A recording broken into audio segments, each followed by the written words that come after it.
ये तौकीर की दुल्हन का जो ये दुपट्टा है, अब ये दुपट्टा जो एक दुल्हन के सर पे सजना था, वो तौकीर की मैयत पे सजा। बारात की जगह जनाजा, खुशियों भरा घर मातम कदा बन गया। मैंने उसके वलीमे का जो सूट था और बारात का सूट वो वहीं से परचेज कर लिया है। शादी रोकने की कोशिश या कोई और साजिश, दोस्त बच गए, निशाना सिर्फ तौकीर बना। बिस्मिल्लाहिर्रहमानिर्रहीम, अस्सलाम वालेकुम। मैं हूं मुकर्रम कलीम और आप देख रहे हैं प्रोग्राम इंकशाफ। और आज टीम इंकशाफ पहुंची है कराची के इलाके कोरंगी में एक बहुत ही अफसोसनाक वाक़े को कवर करने, एक ऐसी कहानी को कवर करने जो कि कराची के हर दूसरे नौजवान की हो सकती है। हम बात कर रहे हैं तौकीर की, जिसकी अगले माह शादी थी। जवान बेटा था घर का और बड़ी धूमधाम से उसकी शादी की तैयारियां हो रही थीं। लेकिन क्या हुआ कि आज तौकीर इस दुनिया में नहीं और बड़े ही बेतौकीर अंदाज में जालिमों ने उसकी जान ले ली। आपको लेकर चलते हैं तौकीर की फैमिली के पास और जानते हैं कि आखिर क्या हुआ कि आज तौकीर इस दुनिया में नहीं। शादी से एक माह कबल इस खूबसूरत नौजवान की अलमनाक मौत ने पूरे शहर को अफसुर्दा कर दिया है। तौकीर की शादी की तैयारियां उरूज पर थीं। तौकीर ने ये सुनहरी खूबसूरत शेरवानी और ये रिवायती कुल्ला पहनकर तैयार होना था, मगर अफसोस उसे कफन पहनना पड़ा। जिस घर से बारात निकलनी थी वहाँ से जनाजा उठा है। वो दोस्त अहबाब जिन्होंने बारात पर भंगड़े डालकर खुशियाँ मनानी थी, उनकी आंखें छलक रही हैं। आखिर कौन इस घर की खुशियों का दुश्मन बन गया? क्या कोई इस शादी से था नाराज? क्या तौकीर हुआ किसी और साजिश का शिकार? मकतूल के होने वाले ससुर ने क्या किया इंकशाफ? कब्रिस्तान जाने से क्यों होती थी तौकीर की तबीयत खराब? चौंका देने वाली है ये दास्तान।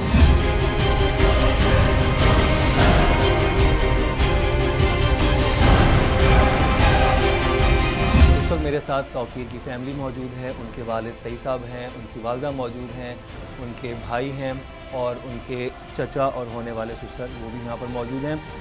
मैं थोड़ी तस्वीर करता चलूँ कि मैंने इंट्रो में कहा कि हम लोग कोरंगी में मौजूद हैं। हम लोग कोरंगी में नहीं बल्कि दाऊद चुरंगी का इलाका है, मलीर, ज़िला मलीर में आता है, लेकिन एडजेसेंट है कोरंगी के। बात शुरू करते हैं उनके वालिद सही साहब से। अस्सलाम वालेकुम। वालेकुम अस्सलाम। सही साहब क्या करते हैं आप? मैं इस वक्त तो सोशल वर्कर हूँ। उससे पहले मैं एक प्राइवेट कंपनी है, उसमें लैब असिस्टेंट के तौर पे मैं काम करता था। कितने बच्चे हैं माशाल्लाह आपके? 7 बच्चे हैं जी, 2 बेटियां हैं बड़ी और 5 बेटे हैं। और ये जो तौकीर थे, इनका बच्चों में कौन सा नंबर था? 7वां सबसे छोटे? सबसे छोटे तौकीर थे। तौकीर भाइयों में 5वें नंबर पे थे, अगर बहनें को साथ रखेंगे तो फिर 7वें नंबर पे थे। आपके बाकी सब बच्चे शादीशुदा हैं? अल्हम्दुलिल्लाह और सब शादीशुदा। अब तौकीर का नंबर अब तौकीर का नंबर था। और तौकीर की एज क्या थी? 28 साल। और तौकीर क्या करते थे? तौकीर एक फर्म में मुलाजम थे।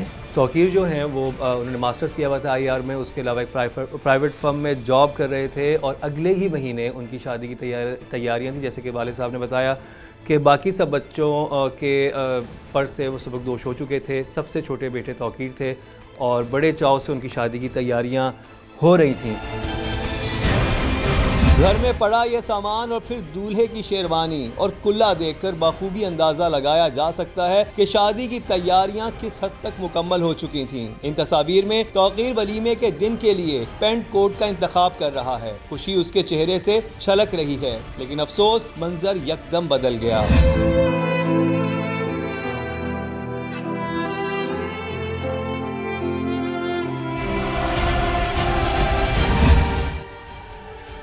ये बताइएगा कि कहाँ किधर रिश्ता किया था आपने तौकीर का?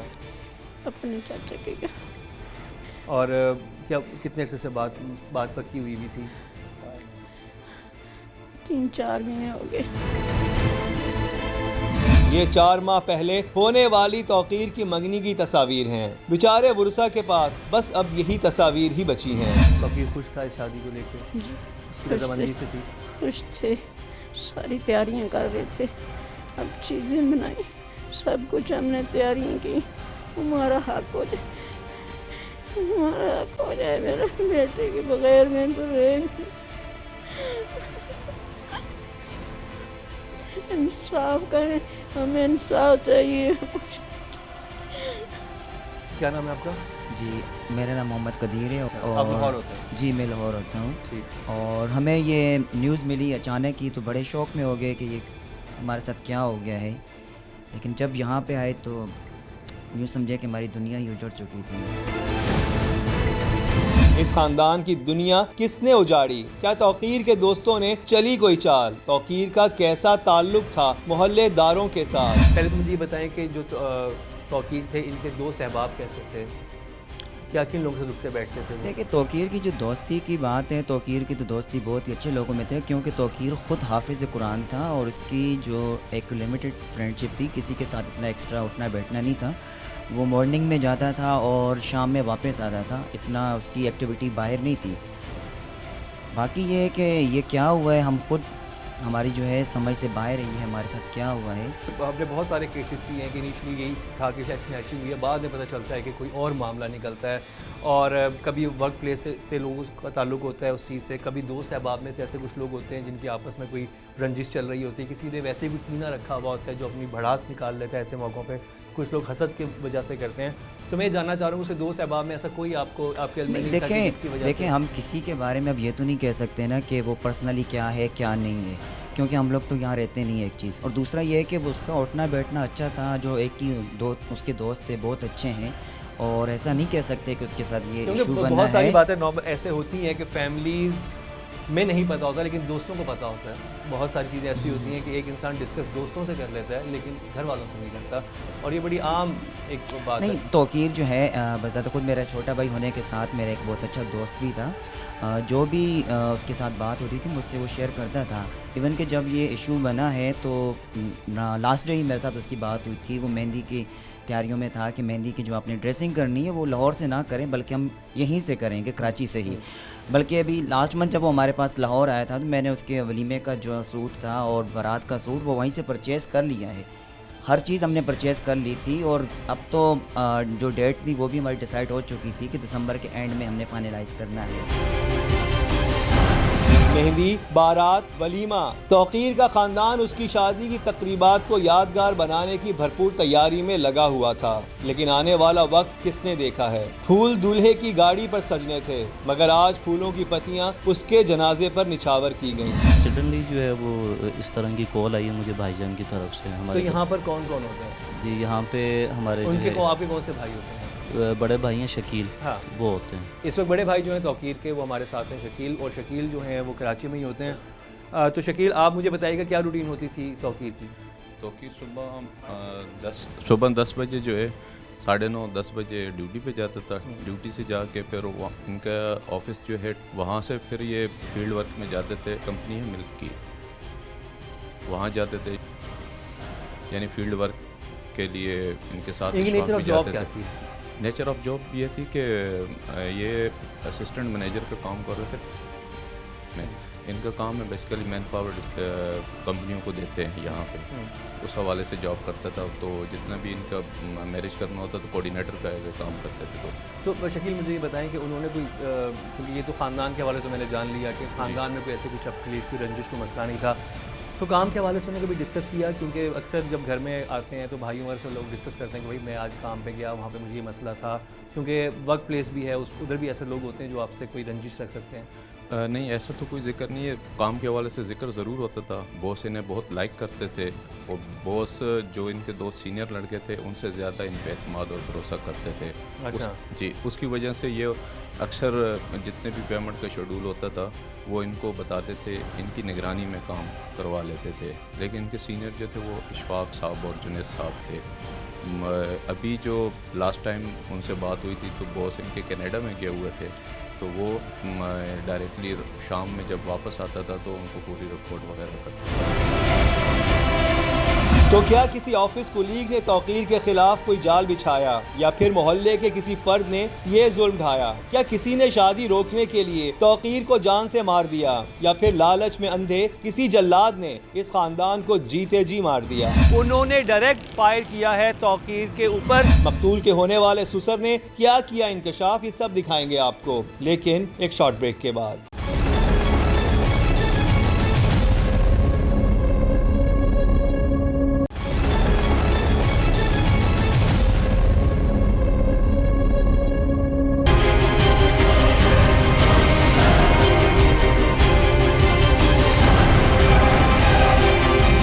कि आप ये कह रहे हैं कि वर्क प्लेस पे जो सीनियर्स थे उनसे ज़्यादा इनको इंपॉर्टेंस दी जाती थी, क्योंकि इन पे एतमाद था, ट्रस्ट था जो मालिक था, और मालिक इनसे रिपोर्ट लेता था।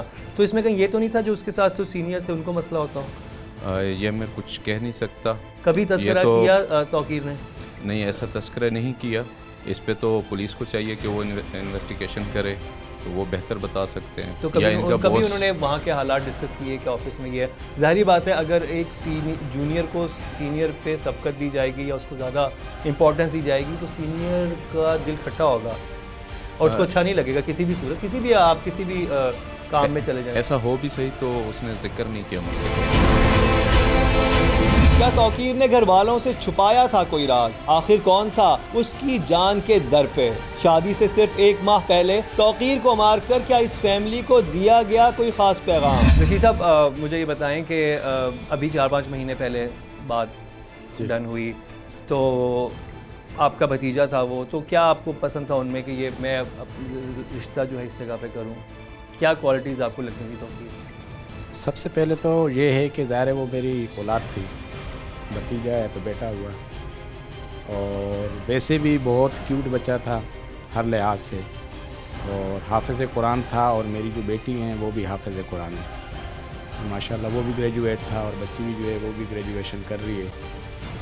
मतलब इस लिहाज से हमारे अपने घर का सिलसिला था, वो बच्चा भी था और हर मेयार पे पूरा भी उतरता था, तो हमें बेइंतहा खुशी थी कि हमारा घराना जो है, वैसे भी हम भाई हैं और मज़ीद हमारे बच्चों की आपस में रिश्तेदारी हो जाएगी तो हो जाएगी तो और एक ही घर है, यानी ये मेरा तरफ है और ये साथ में भाई का तरफ है। यानी तो और ख़ानदान में किसी को मसला तो नहीं था इस शादी से? नहीं, इस शादी में ख़ानदान हो या अहले इलाका हो, मैं ये समझता हूँ कि 99% क्या 100% सबको ही खुशी थी जब से ये एंगेजमेंट हुई। तो दानिस्ता या गैर दानिस्ता किसी जानब से ये बात नहीं आई कि किसी को इस सिलसिले से कोई तकलीफ़ हुई हो या किसी को इस सिलसिले में किसी ने कोई बात की हो, बल्कि जहाँ जहाँ तक चाहे हमारे गांव के लोग हैं, चाहे हमारे ख़ानदान के लोग हैं, या पीछे हमारा जो गांव है, जहाँ जहाँ भी ये खबर पहुँची तो हर एक बंद मियाँ वाली से हमारा ताल्लुक़ है, ज़िला मियाँ वाली और काला बाग जो है 50 किलोमीटर मियाँ वाली से, वो हमारा हवाई गाँव है। तो काफ़ी सारे अजीज़ रिश्तेदार और वहाँ भी रहते हैं, यहाँ भी रहते हैं। तो जहाँ जहाँ भी ख़बर पहुँची इस एंगेजमेंट की, तो हर एक बंदे ने खुशी का ही इजहार किया, और किसी की तरफ से मतलब है हमें ये कोई बात ऐसी नहीं आई कि किसी को इस सिलसिले में खुशी ना हुई। बच्ची भी खुश थी, बच्चा भी खुश था, और जो हम खुद घराने वाले हैं, जो हमारे बुजुर्ग करबा हैं, सारे सब खुश थे। सब खुश थे, लेकिन इस खानदान की खुशियों को ऐसी नजर लगी कि दिल दहल गए। शादी बर्बादी में बदल गई। सज धज के बारात निकलनी थी, लेकिन बारातियों की जगह गम गुसार साथ चले हैं। जनाजे को कंधा दिए गम से निढाल चले हैं। सही साहब, मुझे बताइएगा कि आपकी आखिरी मुलाकात क्या हुई थी इनसे? इनकी रात को तबीयत ख़राब थी 16 तारीख को, तो सुबह मैंने इससे कहा कि आप ड्यूटी मत जाओ, इसलिए कि आपकी तबीयत सही नहीं है और छुट्टी कर लो। इसने कहा कि नहीं अबू मैं छुट्टी नहीं कर सकता, दफ्तर में कुछ मामला थे, बुखार हो गया था, दूसरा ये कब्रिस्तान इसको जाना ना मना था, कब्रिस्तान ना जाया करो। अच्छा। तो इससे 2-3 दिन पहले इनकी कोई हमारे इलाके की जो है ना एक औरत फौत हुई, तो उसके जनाजे में ये कब्रिस्तान चला गया। तो कब्रिस्तान जाना क्यों था? बस की तबीयत ख़राब हो जाती थी अगर कब्रिस्तान जाए तो। अच्छा, आगे कब्रिस्तान जाते थे तो इनकी तबीयत ख़राब हो जाती थी, तो उस हवाले से भी, और फिर ये मौसम की तब्दीली की वजह से उसको बुखार ज़ुकाम वगैरह था, तो मैंने कहा छुट्टी करो। तो आपने मुझसे कहा कि नहीं अबू मैं छुट्टी नहीं कर सकता हूँ, कंपनी के कुछ मामलात ऐसे हैं, मुझे हर सूरत जाना है। वो मामलात क्या थे? तौकीर ने ये बात अपने वालिद से भी छुपाई, लेकिन इंतहाई दर्दनाक है वो कहानी जो इसके बाद सामने आई। वालिद साहब ने मना किया कि ना जाए काम पे, तो फिर ये आपके साथ बैठे क्या बात कर रहे थे? तबीयत उनकी बेहतर थी उस वक्त? हाँ, तबीयत उसकी बुखार था उसे।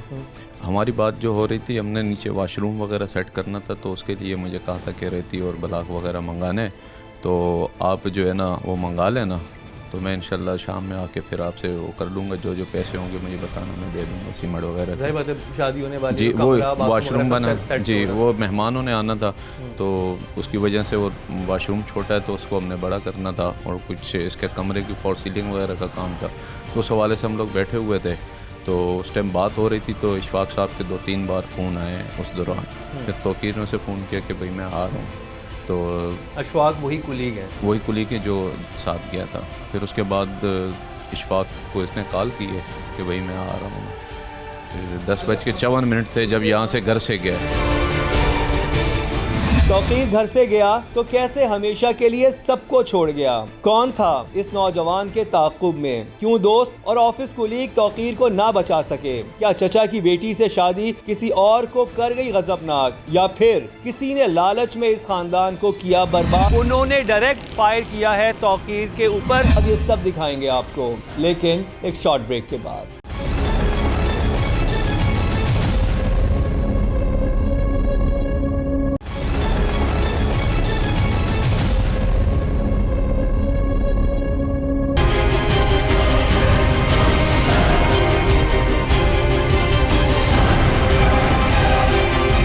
बाद मुझे ये बताएं शकील कि वो पहले ऑफिस गए या डायरेक्ट वो अशफाक के पास गए? पहले वो ऑफिस गए थे, ऑफिस से फिर इशफाक इन्हें लेके गया, और इन्होंने तीसरा लड़का जुनैद, इन्होंने जुनैद को बुलाया वहाँ पे।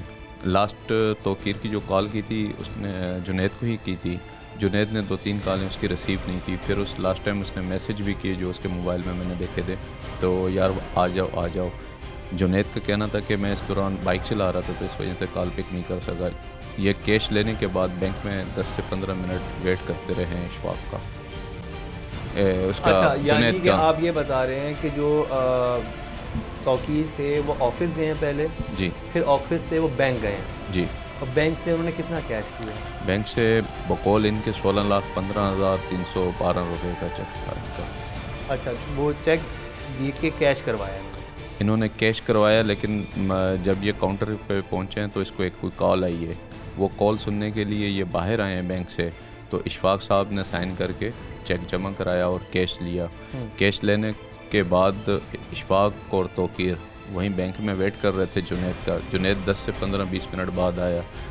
उसके बाद ये कहते हैं कि हम वहाँ से जैसे ही निकले यहाँ पे पहुँचे तो इस तरीके का सीन हो गया कि बाइक पे पीछे लड़के आए, उन्होंने तौकीर को पकड़ा है और फायर किया है, पैसे लिए हैं और चले गए। इंतहाई बेदर्दी के साथ तौकीर को हलाक कर दिया गया। शादी वाले घर में मातम बरपा हो गया। बड़े चाव से खरीदे गए वलीमे और बारात के लिबास पहनने से पहले दूल्हे को कफन पहनना पड़ा। वारे किस्मत घर से बारात की जगह जनाजा निकला।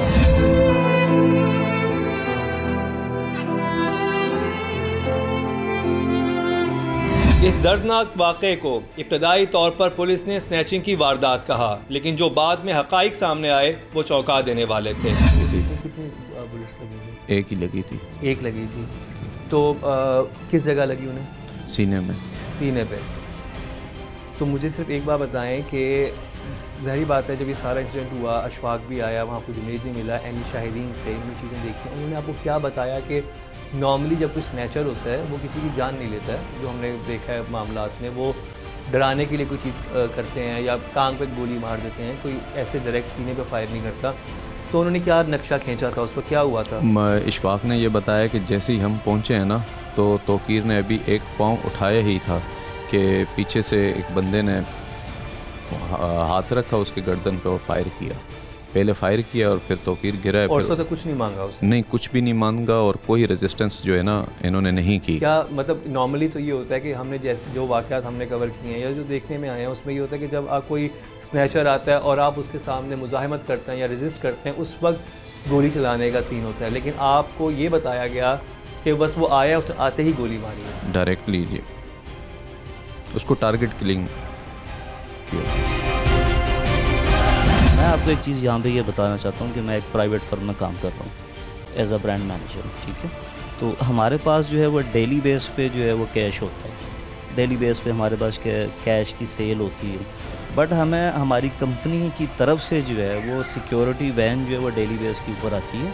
हमारे पास चाहे कैश जो है वो ज़्यादा है चाहे कम है, ठीक है, लेकिन हमें सिक्योरिटी वैन प्रोवाइड की गई है।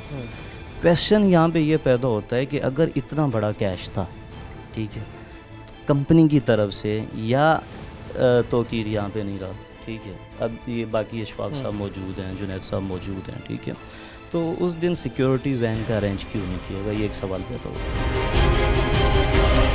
तौकीर की फैमिली के हर फर्द का यही ख्याल है कि ये डकैती मुज़ाहिमत की नहीं बल्कि कत्ल की वारदात है। अब इसी नुक्ते पे मैं आता हूँ कि जब कोई वारदात होती है ना, तो ज़ाहिर है ये टिकट लोग पहले मुतालबा करेंगे, लाओ, बंदा दे देगा, छोड़ देते हैं।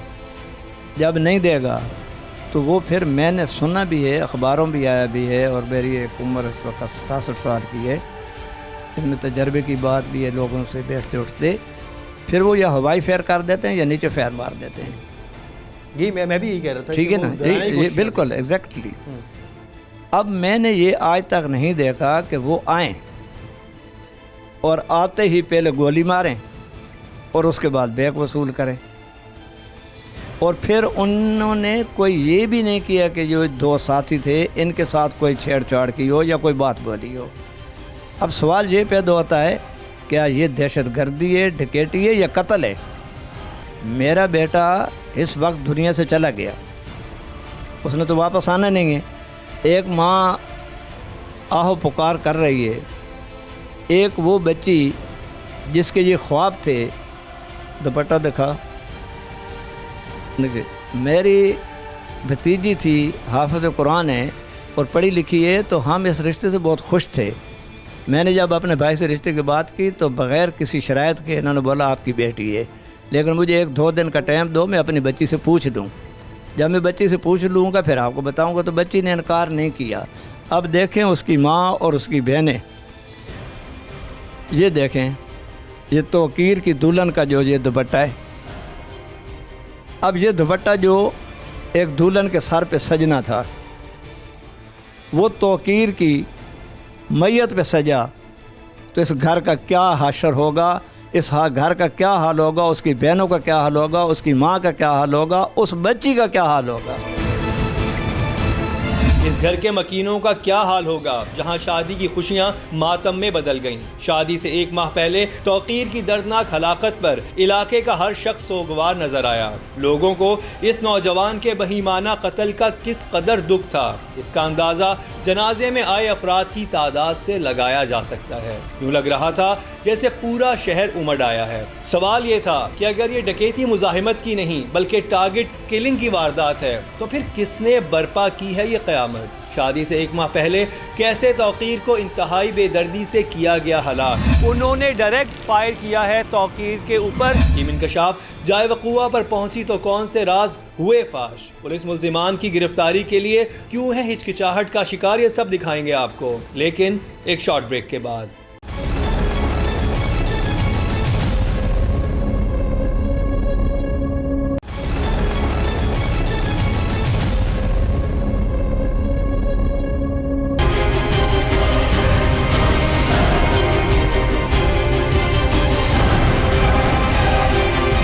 इस वक्त मैं जाए वक़ूआ पर मौजूद हूँ और ये जाए वक़ूआ कराची में शारा फैसल पे है, जो बड़ी मारूफ और मसरूफ़ शारा है।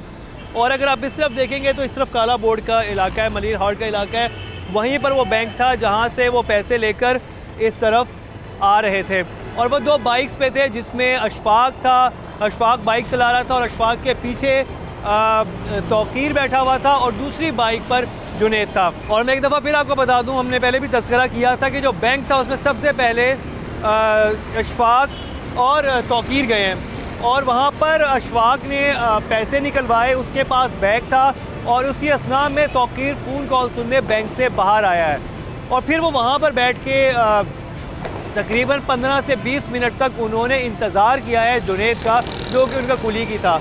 फिर जुनैद उनके साथ आता है और वो तीनों बाइक पे निकलते हैं और जो बैग है पैसों का, वो पैसों का बैग अशफाक तौकीर को पकड़ा देता है। अशफाक खुद बाइक चलाता है और तौकीर पीछे बैठता है, दूसरी बाइक पर जुनैद में बैठे। और यहाँ से बताना चलूँ कि तकरीबन ये जगह है 5 से 6 मिनट की ड्राइव होगी, जहाँ पर मलिर हाट काला बोर्ड है, वहीं पर वो बैंक था। वहाँ से वो तीनों अफराद जो है बाइक पर यहाँ पर पहुँचे हैं और उनके पीछे पीछे 2 बाइकर्स, एक बाइक पर 2 लोग सवार वो भी उनके साथ आए हैं अब अशफाक और जुनैद ने यही बताया कि वो सिर्फ 2 लोग थे, हो सकता है कि उनके साथ गाड़ी में या किसी और बाइक पर और लोग भी मौजूद हों। वो आए हैं, उन्होंने अशफाक और जुनैद को यहाँ पर रोका है और सबसे अहम बात कि रोकने के बाद उन्होंने किसी चीज़ का मुतालबा नहीं किया, कोई आपस में बात नहीं की, उन्होंने डायरेक्ट फायर किया है तौकीर के ऊपर और उससे बैग लेके वो यहाँ से चले गए हैं। ना उन्होंने मोबाइल स्नैच करने की कोशिश की, ना उन्होंने ये कहा कि हमें ये बैग दे दो। नॉर्मली स्नैचिंग के जितने मामलात होते हैं उसमें कोई बहस मुबाहिसा होता है और अगला फ़र्द या अगला फरीक किसी किस्म के रेजिस्टेंस दिखाता है या मुज़ाहिमत करता है, उस पर गोली चलने के इम्कानात होते हैं। और उस वक्त भी हमने नॉर्मली केसेस में ये देखा है, जो स्नैचर होता है वो या तो हवाई फायर करता है या वो टांग वगैरह पे फायर करता है, ज़ख्मी करता है। लेकिन इसमें आते ही जो गोली मारी गई है उनके सीने पे मारी गई और फ़ौरन बैग लेके वो यहाँ से आनन फानन चले गए। और ये रात का टाइम नहीं था, ये शारा फैसल है कराची की और ये दिन दिहाड़े तकरीबन दिन में 1 बजे करीब ये सारा वाक़या यहाँ पर ये सब कुछ होता है। और फैमिली का भी यही कहना है, इसी वजह से वो इस केस को मशकूक समझ रहे हैं कि क्यों स्नैचर्स ने कोई बात किए बगैर जो है वो सिर्फ गोली चला दी। तौकीर उनके निशाने पे था, उनका टारगेट था कि हमने तौकीर को मारना है। और यहीं पर बहुत सारे सवालात उठते हैं जो कि फैमिली भी कह रही है कि आखिर क्या वजह है कि फ़ायर किया गया, क्या वजह है कोई सवाल या बात नहीं की गई, क्या वजह है कि बग़ैर मुज़ाहिमत के गोली चलाई गई। तो ये वो सवालात हैं जो सारे केस को मशकूक बना रहे हैं। और पुलिस की तफ्तीश के हवाले से बहुत सारी बातें हमने अपने घर पे बैठ के भी बात की कि ये बड़ा आसान था पुलिस के लिए, क्योंकि 2 ही जगहें हो सकती हैं जहाँ से मुखबरी हो सकती है, या तो ऑफिस से किसी बंदे ने की या अशफाक या जुनैद में से कोई मुलविस है, या फिर बैंक में से कोई हो सकता है। और अगर बैंक में है तो बैंक में CCTV फुटेज होती है, बैंक के बाहर CCTV फुटेज होती है। अगर बैंक के अंदर कोई मौजूद नहीं था तो बाहर बैठ के कोई रैकी अगर कर रहा था तो वो भी उस घंटे में या उस वक्त में CCTV फुटेज में आया होगा। तो आया क्यों पुलिस ने अभी तक CCTV फुटेज अपनी तहवील में नहीं ली, क्यों वो सारे एविडेंस कलेक्ट नहीं किए गए जो कातिल तक पहुँचाए जा सकते हैं, क्यों फैमिली को बार बार डरखाया जा रहा है कि हाँ बस स्नैचिंग का मामला था। तो क्यों भाई स्नैचर को पकड़ना भी तो आप ही का काम है, ये क्या बड़ी जिम्मा तो नहीं हो सकता कि डकैती की वारदात हुई या स्नैचर ने ये सब कुछ किया। पुलिस का मौक़िफ़ क्या है इस हवाले से हमारे कॉरेस्पॉन्डेंट साथ हमारे साथ मौजूद हैं, साथ से पूछते हैं। 8 से 9 दिन हो गए हैं, क्या पुलिस ने कार्रवाई की, किन लोगों को शामिल तफ्तीश किया, क्या कहा आपको आईओ ने?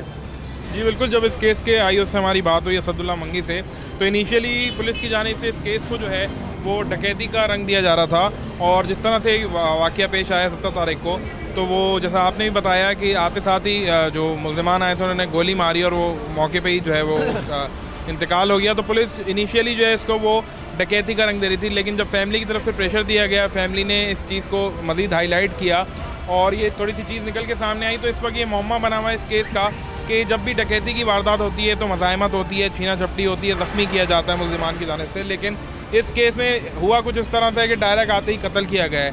इन्वेस्टिगेशन अफसर असदुल्ला मंगी भी इसी मामले पे अभी तक इनिशियली तो सुस्तरवी का शिकार थे, एज़ यूजुअल जिस तरह से पुलिस की कार्रवाई होती है, तो वो डकैती का रंग दे के केस को बिल्कुल नॉर्मल समझ रहे थे। लेकिन अभी जब थोड़ा सा केस हाईलाइट होना शुरू हुआ है तो उनका ये मौक़िफ़ है कि हमने जो तौकीर के मोबाइल फ़ोन हैं उसके जो नंबर्स लास्ट कॉल हैं उस दिन की, उससे पहले की, उसकी लोकेशन, क्योंकि जहाँ पे वो काम करता था वहाँ उसका ये नॉर्मल डेली रूटीन में कैश की डिलीवरी का काम था, लेके जाता था। तो उनका ये मौक़िफ़ है पुलिस का कि हम अशफाक और जुनैद जो हैं उनको अभी तक तो शामिल तफ्तीश नहीं किया है, लेकिन अब पुलिस को ये होश आया है कि हम उसका CDR चेक करें, उसकी कॉल रिकॉर्ड की रिकॉर्डिंग सुने, उसके बाद जो 2 लोग आखिरी वक्त में उसके साथ थे उन दोनों को शामिल तफ्तीश करें। 9 दिन तक अभी तक पुलिस की जानिब से कोई कार्रवाई नहीं की गई है। आज की अपडेट है कि पुलिस का ये मौक़िफ़ है कि हम इन दोनों को भी शामिल तफ्तीश करेंगे, उसकी कॉल रिकॉर्ड भी चेक करेंगे। उसके बाद आया इस कंपनी की कोई किसी से दुश्मनी है या किसी की जद में अगर वो तौकीर आया तो उस चीज़ को भी आइडेंटिफाई किया जाएगा, लेकिन इस वक्त तक जो है पुलिस ने कोई कार्रवाई नहीं की है। ये बड़ी इंपॉर्टेंट बात है कि इस सारे मामले में अगर हम ये नहीं कह रहे कि जुनैद या अशफाक इस काम में मुलविस हैं, लेकिन तफ्तीश होनी चाहिए ताकि असल हक़ाइक़ सामने आएँ। और दूसरी बात ये थी कि बैंक में भी जाना चाहिए, बैंक में भी CCTV फुटेज निकालनी चाहिए। अगर इन दोनों ने, जुनैद और अशफाक इन्वॉल्व नहीं है, तो इसका मतलब है कि बैंक में से किसी ने मुखबरी की है, तो उनके मोबाइल रिकॉर्ड्स भी निकालने चाहिए। तो वहाँ अगर उन सब का भी मोबाइल रिकॉर्ड निकाला जाए और पुलिस सही तरीके से तफ्तीश करे तो ये मुश्किल नहीं कि कातिलों तक पहुंचा जा सके। और अगर स्नैचिंग भी की है तो अगर उसको भी कैफरे के तक पहुंचना चाहिए ताकि किसी और के घर ऐसे कोहराम ना मचे जैसे ये सही साहब के घर में हुआ। इस वक्त हमारे साथ तौकीर एक और अजीज़ मौजूद हैं, उमर साहब, इनसे बात करते हैं और वो पुलिस के हवाले से कुछ कहना चाह रहे हैं। उमर, मुझे बताएं कि आप कारकर्दगी से मुतमईन हैं और आपको क्या फ्लॉज लग रहे हैं, पुलिस ने क्यों काम सही नहीं किया? भाई सबसे पहले तो मैं आप 24 न्यूज़ का शुक्रिया अदा करता हूँ कि आप हमारे पास इस रात में आए और आप लोगों ने मतलब ये कि हमारी आवाज़ को ऊपर तक पहुँचाने के लिए हमारा साथ दिया। सबसे पहले तो हम आज 9 दिन हो गए और पुलिस वाले हमें टरका रहे हैं। इतना बड़ा हादसा इस रोड के ऊपर हुआ है, ये कोई मामूली रोड नहीं है। यहाँ पर बहुत सारी अदालतें, यहाँ पर हम इंसाफ मांगने के लिए आते हैं अदालतों के अंदर। जिस टाइम ये हादसा हुआ है तकरीबन 11 से लेकर 1 बजे के दरमियान में यहाँ पर तकरीबन 14-15 तानों की मोबाइलें मुलजिमों को लाती है और यहाँ पर जो है हर किस्म के मुलजिम यहाँ पर अदालतों के अंदर पेश होते हैं। उसके बावजूद जो है दिन दहाड़े हमारे मासूम बच्चे को जो है रोड के ऊपर जो है मतलब ये कि मार दिया गया, डकैत उससे पैसे भी ले करके चले गए और साथ में जो है उसको यानी ये भी नहीं कि आदमी किसी को पैसे छीनते तो उससे जो है ना पहले वो पैसे छीनने की कोशिश करते और उसके बाद उससे वो जो है मतलब है उसको अगर वो मुज़ाहमत करता है तो उसको गोली मारी जाती है। लेकिन ऐसी नहीं हुई। सबसे पहले उसको आकर के उनके साथियों ने बताया कि उसको गोली मारी है और उसके बाद उसको जो है मतलब ये है कि उससे वो बैग छीन करके और यहाँ से चले गए। हमारे पास तो MLA साहब भी आए और हमारे MPA साहब भी आए, लेकिन जो है अभी तक और हमारे साथ ताने में भी गए, उनको शुक्रिया अदा करते हैं। लेकिन ये पुलिस के लिए और हुकूमत सिंध के लिए टेस्ट केस है कि अदालतों के सामने लोगों को इस तरीके से अगर मारा जाए और पुलिस जो है वो अपना आराम की नींद सोती रहे, तो ये तो आज हमारा एक तौकीर शहीद हुआ, कल औरों के बच्चे हमारे शहीद हो गए। लिहाजा हमारी दरख्वास्त है आला हुकाम से, IG साहब से कि भाई अगर आप इसके अंदर ज़्यादा दिलचस्पी लेंगे और हमारे बच्चे तौकीर को आप अपना बच्चा समझकर आप इसके ऊपर एक्शन लेंगे तो इंशाल्लाह ये कातिल कहीं भी नहीं जाएंगे। लिहाजा तमाम आला हुकाम से अपील है इसके ऊपर एक्शन लें और इस कातिलों को और इस डकैतों को और इस गुंडासरों को गिरफ्तार करके वाकई सजा दीजिए। हमारा उस वक्त तक जो है कलेजा ठंडा नहीं होगा। ये 2 कदम के ऊपर सामने ये ताना नजर आ रहा है, ये सामने कोर्ट नजर आ रहा है, लेकिन अफसोस की बात ये कि आज तक हमारे कातिलों को गिरफ्तार नहीं किया गया। और अगर इस तरीके से नहीं हुआ तो इंशाल्लाह हम जो है अपनी कानूनी एहतजाजी हक जो है वो पाकिस्तान के अंदर हम महफूज रखते हैं। हम जो इंशाल्लाह ताने के सामने भी एहतजाज करेंगे और जो है सिंध गवर्नमेंट के असम्बली के सामने भी एहतजाज करेंगे और IG ऑफिस के सामने भी एहतजाज करेंगे। लिहाजा हमारी आला हुकाम से ये दरख्वास्त है कि हमारे कातिलों को जल्द अज जल्द, हमारे जो है मजलूम के बच्चे के कातिलों को जल्द अज जल्द गिरफ्तार किया जाए। जिनके जिगर का टुकड़ा छिन गया है, शादी से पहले जिस तरह तौकीर को अब्दी नींद सुलाया गया है, इस दुख का अंदाज़ा भला इस ख़ानदान के सिवा और कौन कर सकता है। पुलिस को इस फैमिली के खदशात और तहफ़्फ़ुज़ात दूर करने होंगे, वरना कानून के रखवालों पर उंगलियां तो उठेंगी। इसी के साथ ही मुकर्रम कलीम और टीम इंकशाफ को दीजिए इजाज़त, लेकिन देखना ना भूलिएगा हमारा अगला इंकशाफ।